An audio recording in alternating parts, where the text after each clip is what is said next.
Bismillahirrahmanirrahim. Alhamdulillahirabbil alamin. Wa bihi nasta'inu ala umurid dunya waddin. Allahumma sholli wa sallim wa barik ala habibina wa syafi'ina sayyidina wa maulana Muhammadin wa ala alihi wa ashabihi wa man tabi'ahum bi ihsanin ila yaumiddin. Amma ba'du. Bismillah, kita malam ini mulai ngaji lagi. Kita awali. Ini quotes-nya dari Descartes tentang prinsip hidupnya, motonya. Jadi katanya Descartes, I desire to live in peace and to continue the life I have begun under the motto, to live well you must live unseen. Ini motonya, padahal dia orang terkenal, orang masyhur, tapi motonya untuk hidup dengan baik, kamu harus hidup unseen, tidak dikenal. Kalau kamu dikenal orang, susah hidupmu. Jangan salah, mungkin banyak di antara kita yang cita-citanya jadi orang terkenal. Ingat-ingatlah, terkenal itu membuatmu sumpek. Maka motonya Descartes itu, to live well you must live unseen. Must I advance. Saat aku terlindung, tertopengi, tidak ada yang tahu, aku berkembang sebagai diriku sendiri pastinya. Tapi kalau banyak orang itu kan kamu harus mencocokkan macam-macam. Mau ngaji ke sini aja kan ya harus membayangkan di sana situasinya kayak gimana. Aku harus berangkat jam berapa, pakai baju yang gimana, duduknya nanti kira-kira sebelah mana. Itu kan kamu menata macam-macam. Kenapa? Karena ada orang lain dan kamu dikenal. Apalagi di sini temenmu banyak, itu kan kamu mendadak juga, wah nanti ada dia yang cerewet, nanti ada dia yang terus kamu kan menata strategimu sendiri. Tapi kalau tidak ada yang kenal, santai saja. Hari ini 1-2 mungkin mahasiswa banyak yang kenal saya, itu kan aku jadi tidak bebas. Mbok saya maunya ke sini tuh ya pakai kaos oblong biasa saja, santai aja. Sambil sarungan kelekaran di sini ngobrol biasa, anu karepku kan ngono. Tapi kan tidak bisa. Karena kalau saya gitu, besok pagi mesti masuk WA, Facebook, terus populer di mana-mana sarungnya. Iya, oke. Dan tidak dikenal itu enak. Makanya tadi ada fase di hidupnya Descartes, dia uzlah, menjauh, tidak dikenal. Bahkan nanti di beberapa buku ada yang menyebut jangan-jangan Descartes ini mata-mata. Karena bisa nyamar, bisa tidak dikenal orang. Meskipun kalau katanya Descartes sendiri, yo kepentingannya ilmu, refleksi. Bagi yang suka meditasi, suka refleksi, suka kontemplasi, gayanya Descartes bisa ditiru. Life unseen, tidak terlihat orang. Kalau kamu sedang sendirian, tidak ada orang, kan kamu bebas. Mau ngapain aja boleh, mau joget-joget, mau dangdutan kan tidak apa-apa. Tapi kalau banyak orang kan kamu mikir-mikir. Itu motto. To live well you must live unseen, must I advance. Terus cuma hidup sendirian bukannya hidup tidak ngapa-ngapain atau melarikan diri. Kalau Descartes hidup berfilsafat. To live without philosophizing is in truth the same as keeping the eyes closed without attempting to open them. Hidup tanpa berfilsafat itu sebenarnya sama dengan terus-menerus menutup mata tanpa berusaha membukanya. Kamu itu punya mata, banyak hal indah di sekelilingmu, bukalah. Tapi kamu lebih milih menutup mata. Ya kalau bahasa politiknya kamu milih status quo, pingin tetap kayak gini aja biar tidak berubah-berubah. Nanti kalau aku berpikir, kalau aku bernalar macam-macam, jangan-jangan kenyamananku ini terancam. Maka orang lebih milih tidak mikir, lebih milih sudah jalan seperti biasa saja. Itu kayak orang merem kalau bahasa Jawa nih.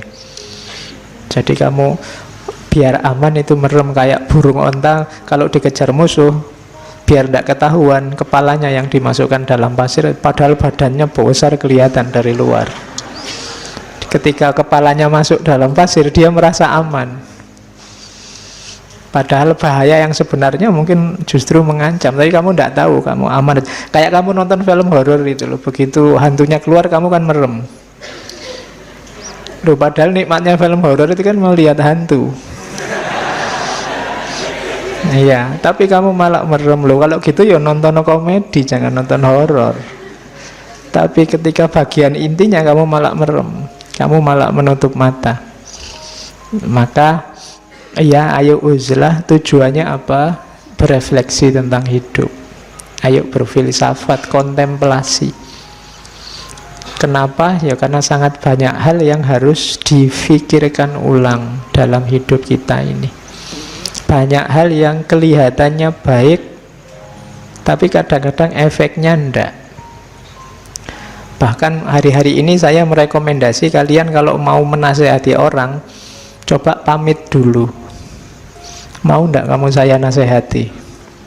Kamu butuh nasihatku enggak? Itu menurut saya lebih efektif daripada tiba-tiba saja kamu nge-share yang menurutmu baik-baik. Kenapa? Kadang-kadang isinya yang kamu share itu baik, tapi efeknya bisa jelek, efeknya bisa dosa. Misalnya temanmu jadi berdosa karena nganggap kamu alah sok soleh misalnya, alah pamer pengetahuan, alah padahal isinya apik, tapi keluarnya efeknya malah jelek, yang lahir malah dosa.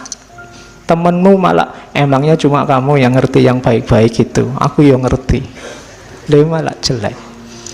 Makanya pamitlah dulu. Kadang-kadang hasilnya kan malah debat gegeran. Tadi baik loh ya mau ngasih nasihat, keluarnya gegeran. Saya tidak tahu sekarang di mana-mana tiap kali ada postingan komentarnya mesti gegeran. Tentang apa saja, wong yo biasa-biasa tentang sepak bola saja ya komentarnya gegeran. Tentang apa saja gegeran. Jangan salah kalau pakai bahasanya Ghazali, apa yang kamu biasakan itu akan membentuk karaktermu. Meskipun mungkin awalnya iseng. Banyak kan mungkin di antara kalian ngomentari apa, mancing isu aja biar rame kan gitu kadang-kadang. Tapi jangan salah, kalau terus-terusan begitu akan jadi watakmu, watak polemik, watak gegeran. Kalau itu jadi watak, kalau teori psikologi lama itu kan lama-lama terinternalisasi, dia berpengaruh pada struktur bahkan ke DNA-mu. Kalau DNA-mu polemik, besok kamu mewariskan itu pada anak turunmu. Jadi anak turunmu ya senengannya gegeran. Dipancing sidik ngamuk, kenapa? Warisannya bapak. Kalau ada rame-rame seneng, kalau sepi sumpek, rame gegeran. Maka hati-hati ya, jangan dibiasakan yang menurutmu tidak baik, tidak penting, tidak ada gunanya, jangan dihabitkan, jangan dijadikan kebiasaan, karena itu terinternalisasi dalam dirimu. Lo yang kayak gini-gini itu namanya philosophizing, berefleksi tentang hidup. Ternyata tidak semua yang kelihatannya baik itu efeknya, pengaruhnya juga baik. Oke, itu contohnya. Makanya to life without philosophizing is in truth the same as keeping the eyes closed. Jangan merem. Jangan merem itu kan kayak orang tidak mau tahu, tidak mau peduli. Pokoknya menurutku yang baik dan benar ya ini. Jangan begitu. Kamu punya mata, kamu punya akal. Buka matamu, jernihkan akalmu. Oke, itu yang kedua. Jadi yang pertama tadi ada prinsip, jangan terlibat terlalu banyak di dunia ramai, ayo berfilsafat. Nah, rumus pertama sekarang untuk berfilsafat apa? Dubium sapiente initium. Doubt is the origin of wisdom. Meragukan, mempertanyakan adalah originsnya, sumbernya wisdom, kebijaksanaan. Oke ya. Jadi bapaknya filosof modern ini bilang, kalau mau berfilsafat, rumus dasarnya yang pertama adalah ragukanlah, pertanyakanlah apapun. Makanya tadi saya bilang mungkin rumus ini penting untuk hari ini, ketika yang benar dan yang salah tidak jelas. Kamu kan diserbu tiap hari oleh ribuan berita, ribuan informasi baru yang kamu sendiri kelagepen. Bingung kamu yang ini yang benar mana, yang tiap hari kamu capek goreng berita. Ya kan? Sekarang kan orang gitu. Ini gorengan, itu gorengan. Hari ini sampai isunya kan sampai level gorengan itu level tuman. Iya. Tiap hari kamu goreng, akhirnya tuman goreng. Kalau ndak goreng ndak enak. Dan gorengnya kan tipikal, kalau dari grup sana digoreng biar kelihatan jelek terus, kalau yang dari grup sini dikelola biar kelihatan baik terus. Maka sekarang apapun yang mampir di pikiranmu, yang terlihat oleh matamu, terdengar oleh telingamu, ragukanlah kebenarannya. Jadi malah bukan yang baik terimalah, yang hoax bantahlah. Kalau di Descartes sebentar, iya kalau jelas bedanya hoax dan ndak. Kalau kayak hari ini ndak jelas mana hoax mana tidak, maka rumus paling jitu adalah ragukan semuanya, ujilah semuanya. Jadi ini rumus pertama dari Descartes. Doubt is the origin of wisdom. Nah, ilustrasinya begini nanti dari bukunya Descartes itu. Inilah yang disebut method of doubt, nyawa teorinya Descartes. Saya bacakan ceritanya Descartes, kenapa kok harus begitu. Bayangkan, katanya Descartes, ada orang yang membawa satu keranjang penuh apel. Terus dia takut beberapa apel di keranjang itu busuk, sehingga dia ingin membuang yang busuk itu agar tidak menyebar ke apel yang lain. Katanya Descartes, apa yang akan dia lakukan? Bukankah dia akan mengeluarkan semua isi keranjang?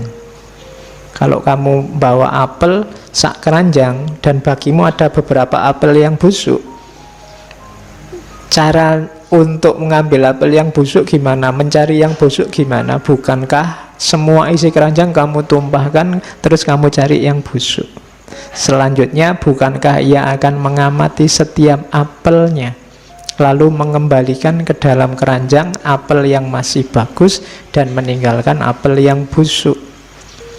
Dengan cara yang sama, katanya Descartes, mereka yang belum pernah berfilsafat secara serius, memiliki beragam pandangan dalam pikirannya yang ia masukkan sejak kanak-kanak, dan pasti ia juga percaya dan menganggap beberapa pandangannya ada yang keliru. Kita kan sejak kecil dijejali mungkin jutaan informasi, kamu punya banyak sekali pendapat. Kalau saya tanya, yang ada di kepalamu itu bagus semua, benar semua, baik semua, atau ada yang jelek, ada yang tidak benar? Pasti kamu akan jawab, yo ada pak, satu dua yang jelek, satu dua yang tidak benar. Berarti apa? Yo kayak apel dalam keranjang tadi.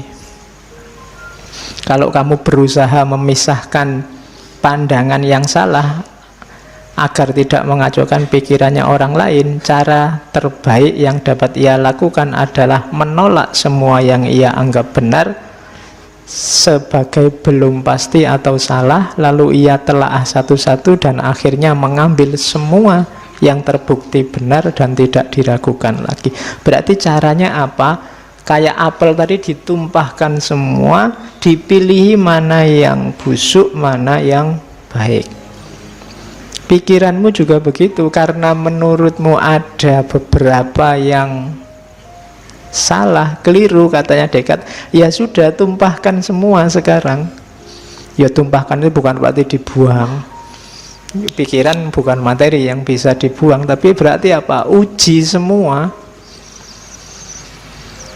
Kenapa? Karena kayak apel busuk itu kan nular.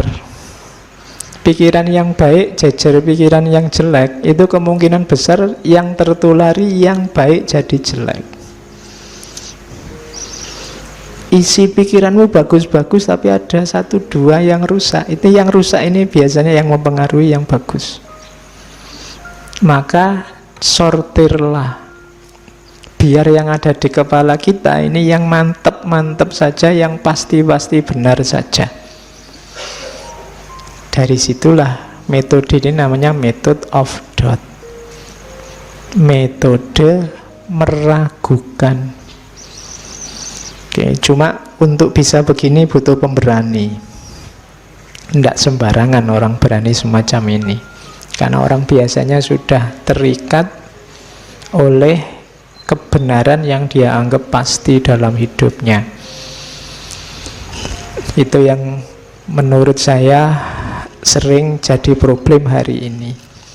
Orang tidak berani menguji kebenarannya. Loh, yang diuji itu bukan yang salah, yang benar ini juga harus diuji. Makanya katanya Socrates, hidup yang tidak diuji itu hidup yang tidak ada artinya. An unexamined life is not worth living. Hidupmu tidak ada harganya kalau tidak diuji. Ketika kebenaran hidupmu tidak kamu uji, itu artinya kamu tidak paham tentang terhadap kebenaran itu. Setelah diuji, kamu kan tahu, oh ini memang benar. Ketika belum kamu uji, itu berarti sebelumnya kamu hanya ikut-ikutan saja.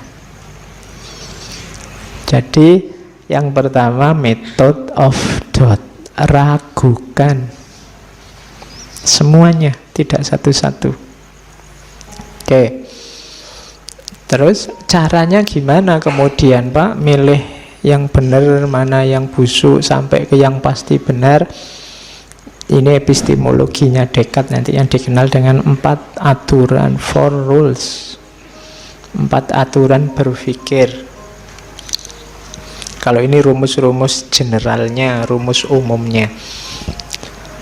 Yang pertama, jangan percaya apapun sampai terbukti kebenarannya. Ini yang nyawanya meragukan tadi. Caranya membuktikan kebenarannya gimana? Ya diuji. Cara mengujinya gimana? Yang pertama, analisislah setiap masalah dengan memilah semua bagiannya. Contohnya apa? Teh ini ada tehnya, ada tempatnya, ada tutupnya, ada tatakannya, ada dia diletakkan di mana, hubungannya sama saya, hubungannya sama kalian, kapan dia dikeluarkan, kapan nanti diambil lagi. Ini kan unsur-unsur yang ada hubungannya dengan teh ini. Kamu pilah-pilah semua, itu namanya analisis.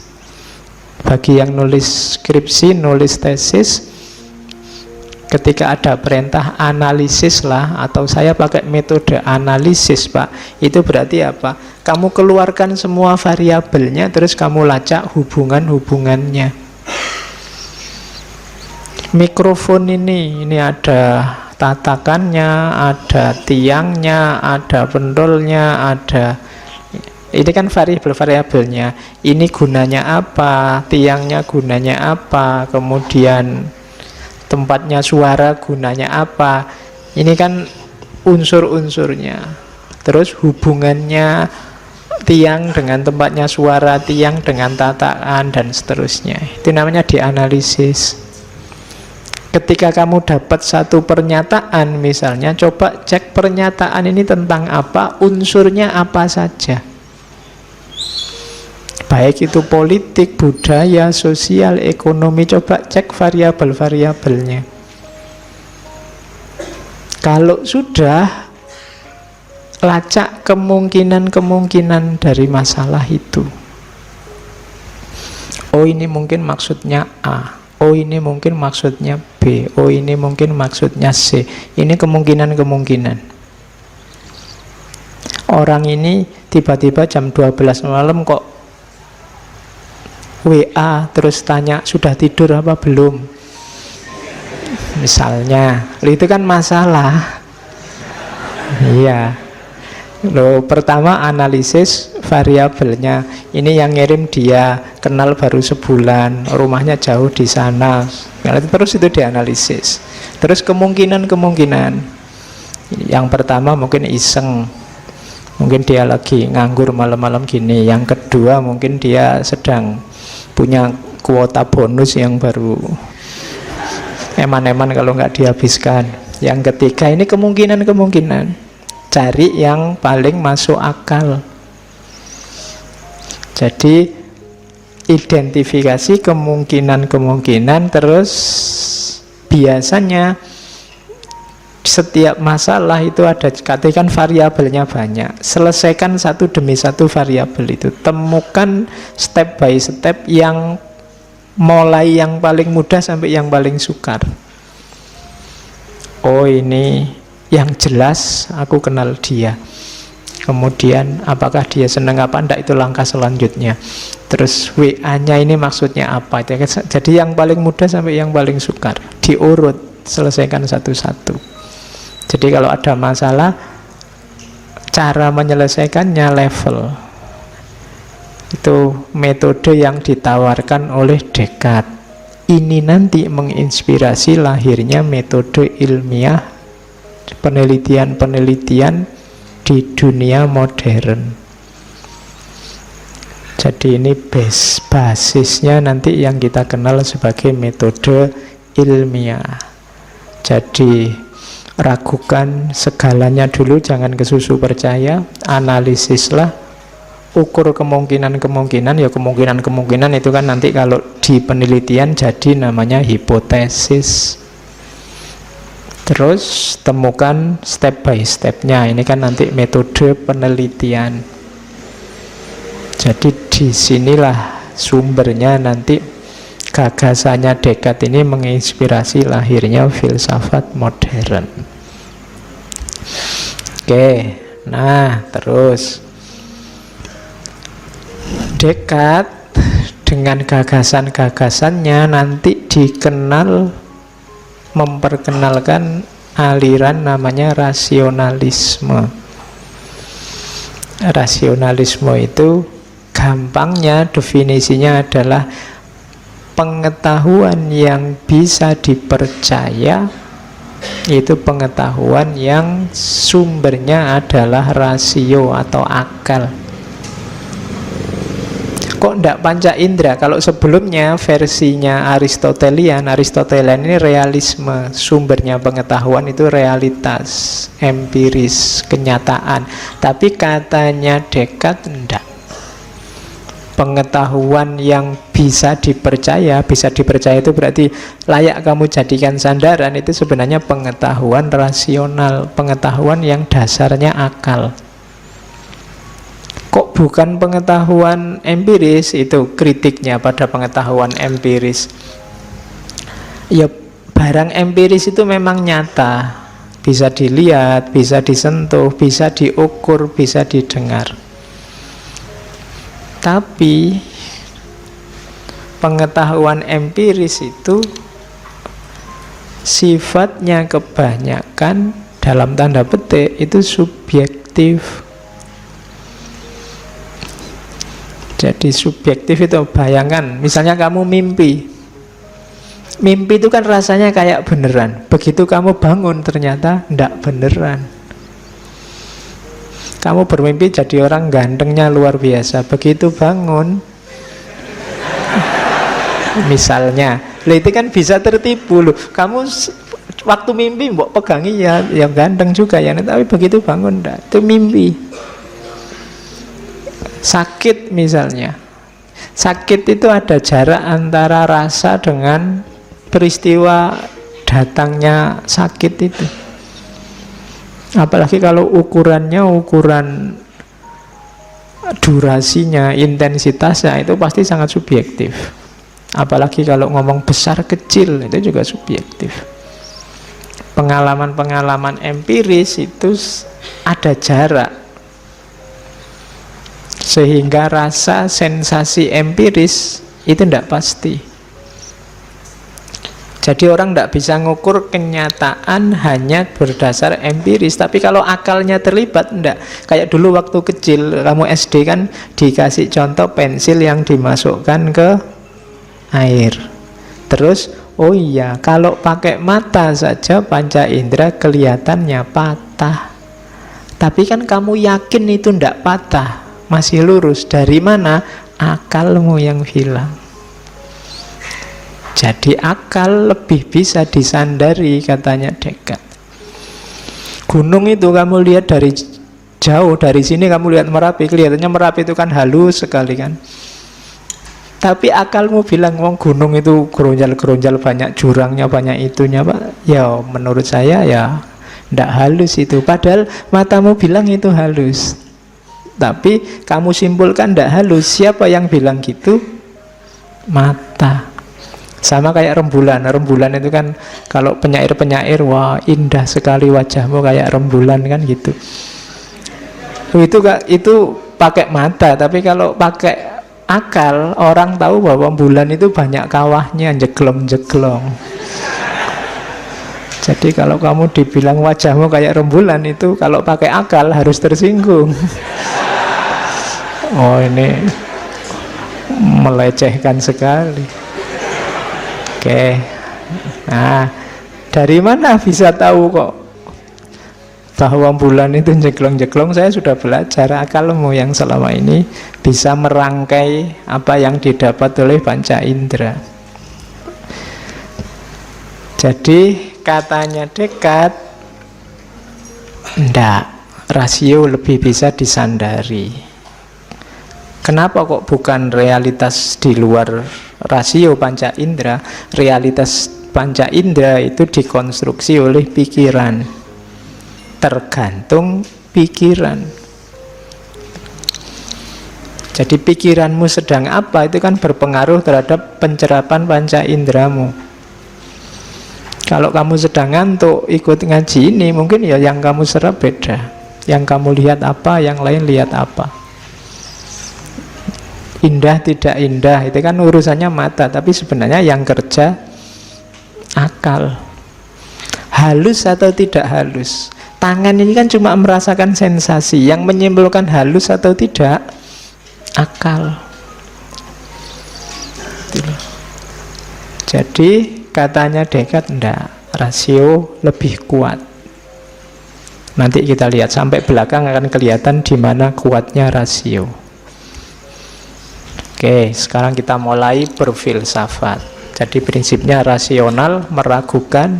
Sekarang saatnya mengejar kebenaran dengan bekal akal. If you would be a real seeker after truth, it is necessary that at least one in your life you doubt as far as possible all things. Kalau engkau ingin jadi pencari kebenaran yang sejati, maka seharusnya setidaknya sekali dalam hidupmu engkau ragukan segala sesuatu sejauh engkau mampu. Rumusnya ini, ragukan segala sesuatu sejauh engkau mampu. Sak kuatmu wis, coba kamu analisis semua hal dalam hidupmu, coba kamu uji, kamu ragukan. Dari situ nanti kuncinya kamu menemukan kebenaran. Jadi tidak boleh manut saja, tidak boleh ikut saja, kejar sendiri kebenaranmu. Karena kadang-kadang mungkin kebenaran versi mereka tidak selalu cocok dengan kebenaran versimu. kejar itu kebenaran. Mulailah nanti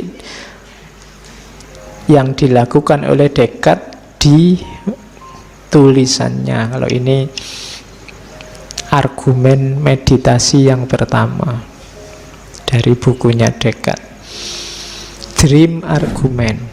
Semuanya diragukan, termasuk paling dasar, termasuk hidup ini. Hidup ini nyata atau tidak?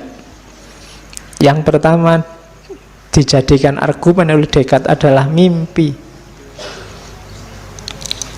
Katanya Descartes, aku sering merasakan banyak hal sama persis seperti yang aku rasakan dalam mimpi.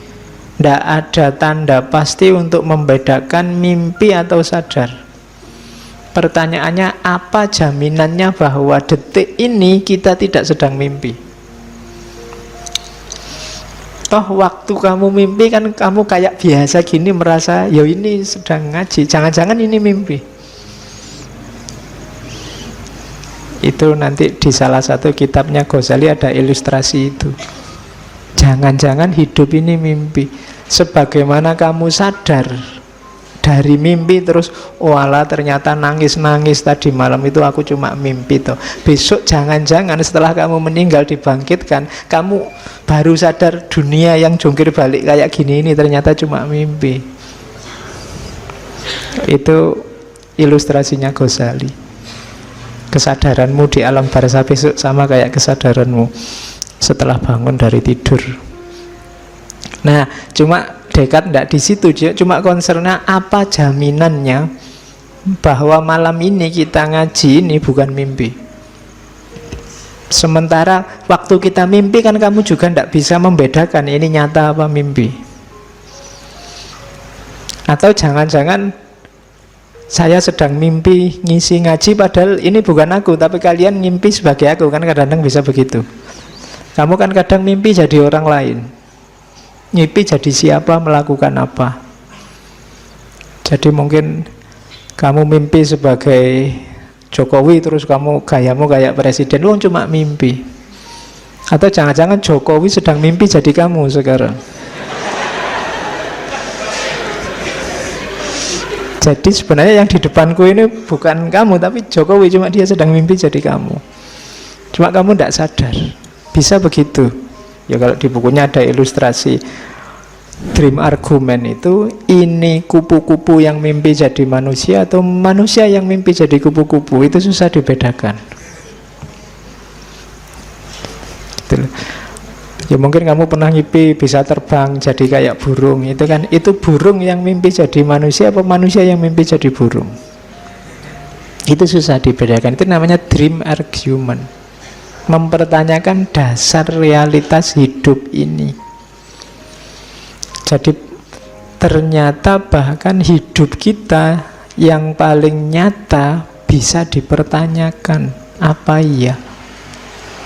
Kamu sudah bela-belain tawuran, bela-belain bikin berita bohong, bela-belain capek bikin hoax setiap hari, alah ternyata mimpi. Ternyata kita hari ini sedang mimpi, tidak serius. Nah, itu serangan pertama, serangan meditasi pertama dari René Descartes. Apa sih buktinya bahwa hidup kita ini nyata? Ya rasanya nyata Pak, apa-apa saya alami persis, saya haus ya minum, lapar ya makan, tidur. Loh, padahal dalam mimpi ya persis begitu. Kamu ya ada laparnya, ada hausnya, ada pengen ke WC juga, nanti kalau pipis terus jadinya ngompol itu kan. Tapi persis itu, kamu tidak bisa membedakan. Makanya kalau ngalami yang sangat seneng apa tidak seneng kan terus coba dicubit, jangan-jangan mimpi. Ya kalau saya nggak usah dicubit, nanti kalau bangun beneran kan tidak enak.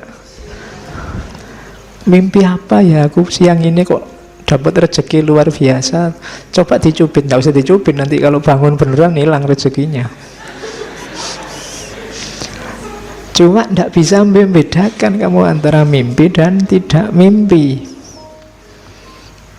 Jadi argumen pertama dari Descartes itu dream argument. Terus argumen kedua untuk menggugat realitas, namanya deceiving God argument dan evil demon argument. Jangan salah, Descartes ini sangat religius. Ya, dia percaya Tuhan dengan gaya dan argumennya sendiri. Katanya Descartes, kita akan percaya ada Tuhan yang maha kuasa. Dengan kekuasaannya, Allah bisa membuat kita tertipu. Tuhan bisa membuat kita tertipu. Bahkan tentang pengetahuan-pengetahuan matematis yang sangat jelas, kita mungkin keliru. Kan ada doanya itu kan, makanya kita berdoa arinal haqqo haqqo. Allah bisa yang benar itu ditampakkan jadi salah, atau sebaliknya salah jadi benar. Yang nyata jadi semu, yang semu jadi nyata. Kan kita percaya begitu. Apa jaminannya bahwa yang kita anggap nyata dan benar hari ini sebenarnya tidak atas kuasanya Allah? Kamu tidak bisa jawab mesti, katanya Descartes. Jadi kalau kamu percaya Allah berarti lebih rumit lagi. Tidak ada jaminan bahwa yang kamu lihat, kamu rasakan, kamu indra hari ini itu persis apa adanya seperti yang kamu lihat dan kamu rasakan. Seandainya kamu jawab, tidak mungkin Pak Allah begitu, masa Allah mau bikin trik misalnya. Oke deh kalau bukan Allah, kamu percaya setan kan? Nah, itu evil demon. Setan kan bisa menggelincirkanmu.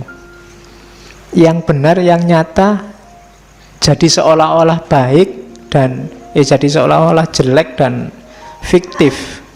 Itu gayanya setan kan bisa begitu, menggelincirkan. Apa jaminannya bahwa hari ini kamu tidak sedang tergelincir, tidak sedang tertipu? Ya makanya kayak tadi ya, jangan lupa doa arinal haqqo haqqo itu. Tidak ada jaminannya.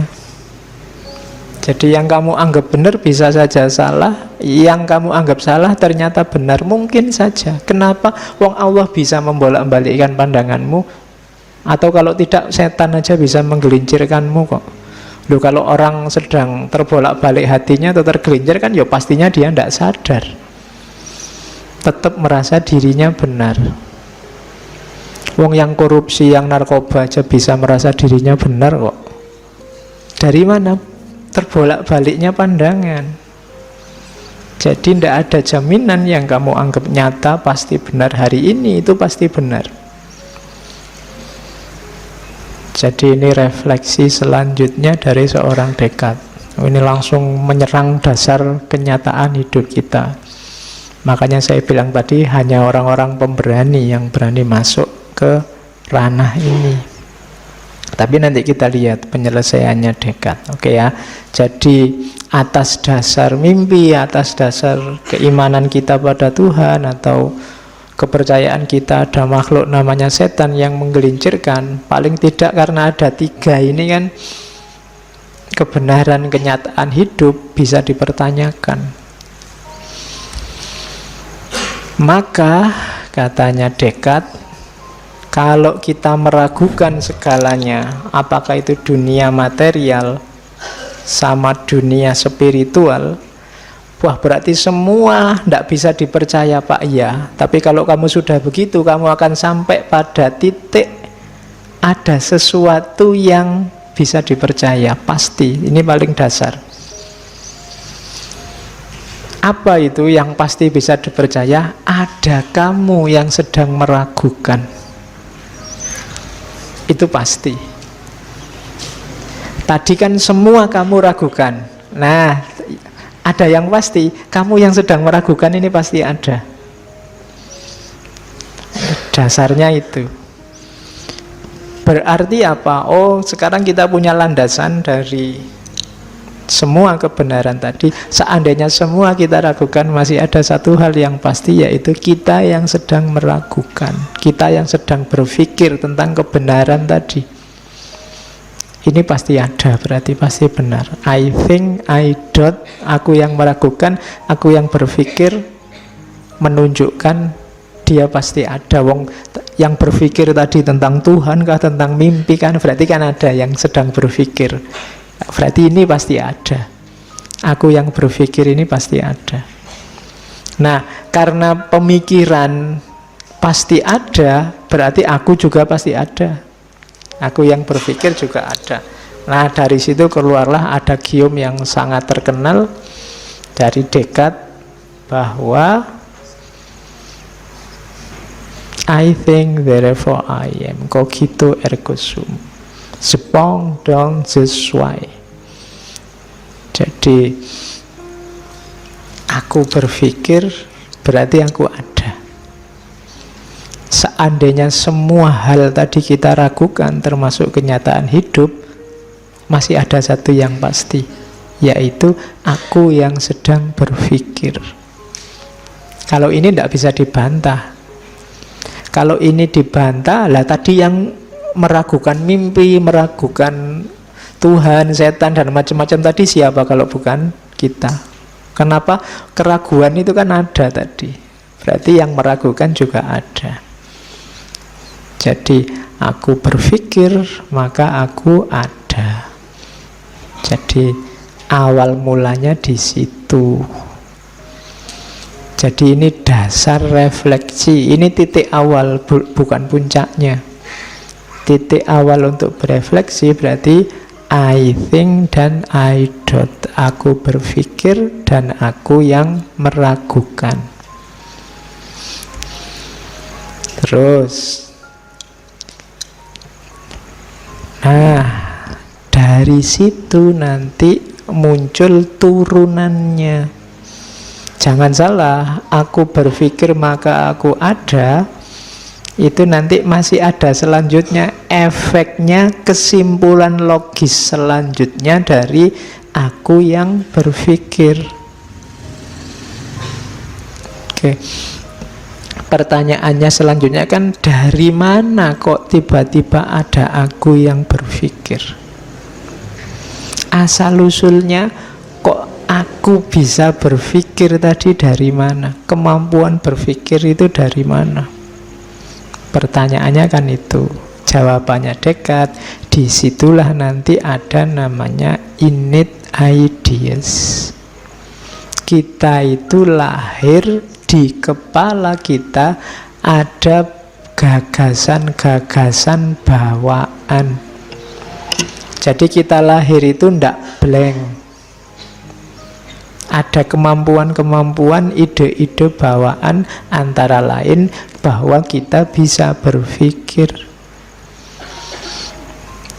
Jadi manusia itu kan pasti dia bisa berpikir, itu bawaan sudah. Tidak harus kuliah filsafat, tidak harus kuliah logika, tidak harus belajar ilmu mantek. Manusia yang waras itu pasti bisa berpikir. Jadi tidak usah takut kamu, Pak, akal saya sehat tidak ya Pak? Tidak, mesti sehat, ojo khawatir. Asal kamu waras, itu fitrah, innate ideas, bawaan.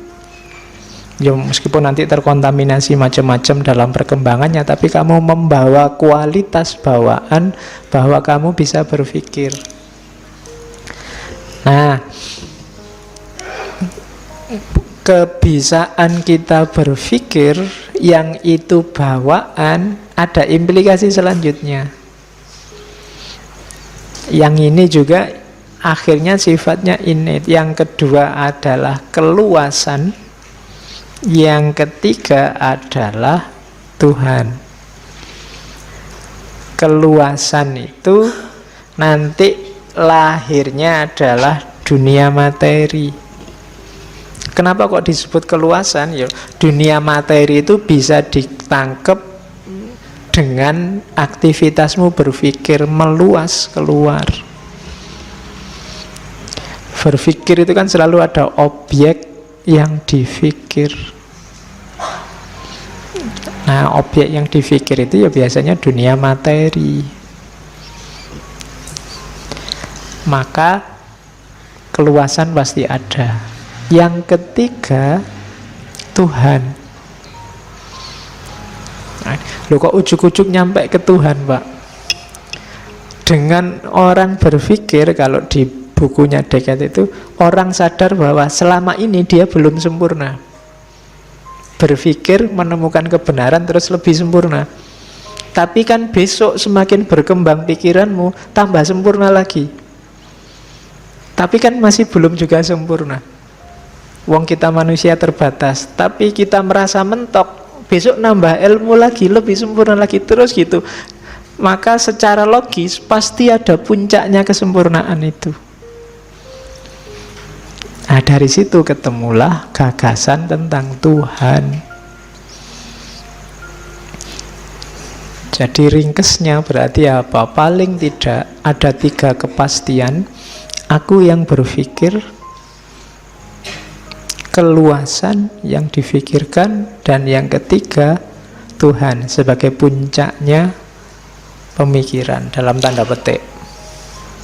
Jadi ada, kalau bahasanya, bahasa Latinnya res cogitan, rex extensa, dan God. Jadi ini jenisnya innate ideas. 3 hal ini kalau di Descartes disebut substansi. Jadi ada 3 substansi: berpikir, keluasan, dan Tuhan. Ya, kalau pakai istilah dunia, ada dunia pikiran, mind, ada dunia materi, dan ada dunia wilayah ketuhanan. Ini kalau ada yang tanya, loh materi memangnya ada Pak? Ada. Lah yang ditangkap oleh akal itu loh materi. Jadi matahari, laut, batu, apa itu ndak fantasi aja Pak? Bayangan-bayangan ndak, katanya Descartes. Buktinya apa? Secara kuantitas bisa diukur. Bisa kamu rasakan panjangnya, lebarnya, luasnya. Setiap orang kalau ngukur kan sama, berarti dia memang ada. Akal bisa menangkap dengan jelas. Meja ini tingginya sekitar 1,5 meter misalnya. Nah, itu kan saya yang ngukuri 1,5 meter, kamu juga 1,5 meter, berarti memang dia ada. Kalau imajinasi kan mungkin yang ada di kepalaku sama kepalamu beda. Wah, meja ini eksotis sekali Pak, wujudnya kayak lain, itu kan kamu bisa ngarang. Tapi enggak, kalau saya ngomong kuantitas, itu sama kita. Meja ini ditutup oleh taplak warnanya hijau, itu kan sama, kecuali yang buta warna nanti dianggap biru.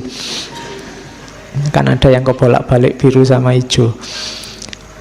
Oke, itu nguatiri kalau pemilu maunya maunya nyoblos warna hijau, kenanya warna biru nanti. Oke, secara kuantitas itu kita sama, berarti ada.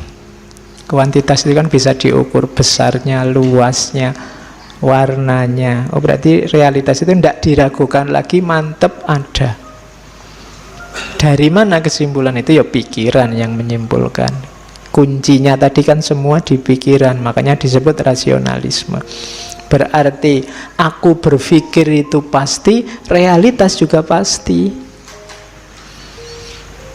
Nah, jadi argumennya ini, argumen kuantitas. Kalau realitas, ada lagi satu lagi yang pasti, Tuhan. Jadi Tuhan juga pasti. Kayak tadi loh, di kepala kita disimpulkan pasti ada yang maha sempurna. Kenapa? Yo kita tadi kan tidak sempurna jadi sempurna, tidak sempurna jadi sempurna, pasti ada puncaknya, tidak mungkin tidak ada batasnya. Nah, cuma katanya Descartes, gagasan bahwa ada yang sempurna itu pasti tidak dari manusia sendiri. Kenapa? Karena manusia itu tidak sempurna. Pasti adanya dari Tuhan. Jadi Tuhan itu pasti ada. Argumennya namanya argumen ontologi. Ini balik ke ngaji yang dulu ya. Argumen ontologi itu menyimpulkan Tuhan pasti ada dengan akal saja. Biasanya orang menyimpulkan Tuhan ada itulah, lihatlah alam semesta ini, lihatlah keteraturannya, lihatlah kan gitu. Tapi dengan akal saja bisa. Jadi dengan akal itu gini loh, Tuhan itu kan maha, diasumsikan maha bijaksana, maha tahu, maha kuasa, maha, pokoknya maha segalanya. Maha itu kan puncaknya. Nah, sesuatu tidak bisa disebut maha kalau dia tidak ada. Gitu loh. Kalau Tuhan itu kita simpulkan punya banyak sifat maha, berarti dia pasti ada. Kenapa? Wong dia maha kok. Masa maha tidak ada? Dia maha kuasa, tapi Tuhannya tidak ada, kan tidak mungkin. Kalau dia maha pasti ada. Kalau dia kamu sebut maha tahu, dia pasti ada. Kalau kita kan cuma sekedar tahu. Kalau Tuhan maha tahu, karena dia maha tahu pasti dia ada. Kalau tidak ada, tidak mungkin bisa disebut maha tahu. Ini kan kesimpulan pakai akal saja. Kalau kita sebut dia maha kuasa, ya pasti dia ada. Masa maha kuasa dia tidak ada? Sama kayak kamu ditanya ini loh, kamu nyari pacar yang cirinya gimana? Oh, saya nyari yang cantik, kulitnya putih, rambutnya panjang misalnya kan. Terus, kalau saya nggak nyari yang gitu, saya nyari yang ada saja misalnya. Ya, loh, ini jawabannya kayak cerdas, tapi sebenarnya tidak. Ya, kalau tadi sudah ngomong kriteria, ya mestinya sudah ada. Ya ada, itu nggak perlu disebut.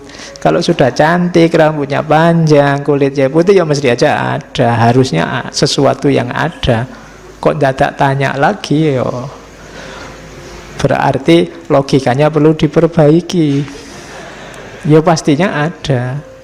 Ya terkecuali kamu membantahnya yang ada, atau ya mungkin kamu membantahnya beda. Ya yang mau saja Pak. Oh ya wis. Jadi cantik, kulitnya putih, rambutnya panjang, dan mau. Nah, kalau ini masuk akal. Ya. Tapi kalau dan ada itu malah tidak sinkron secara logis. Kamu sudah ngomong kriteria kok masih dibahas adanya. Nah, Tuhan juga begitu. Kamu sudah ngomong ciri-ciri, bahkan dia puncaknya segalanya, masa tidak ada? Secara logis ya pastinya ada. Argumen semacam ini namanya argumen ontologis. Membuktikan Tuhan hanya dengan dasar logika saja. Jadi pakai logika saja, ya kesimpulannya Tuhan pasti ada. Oke. Jadi engkau yang berpikir itu pasti ada, realitas sekelilingmu juga pasti ada, dan Tuhan juga pasti ada. Nah, ini dasar substansi untuk kamu melakukan refleksi selanjutnya. Ayo berpikir selanjutnya. Berarti apa? Sudah mulai ketemu. Kita punya 3 hal yang pasti benar, pasti ada. Oke. Ini cara berpikir filosofis itu begitu. Dirinci sampai paling dasar, kemudian dicari unsurnya satu-satu, diuji benar sampai pasti yakin benar. Baru melangkah ke jenjang selanjutnya.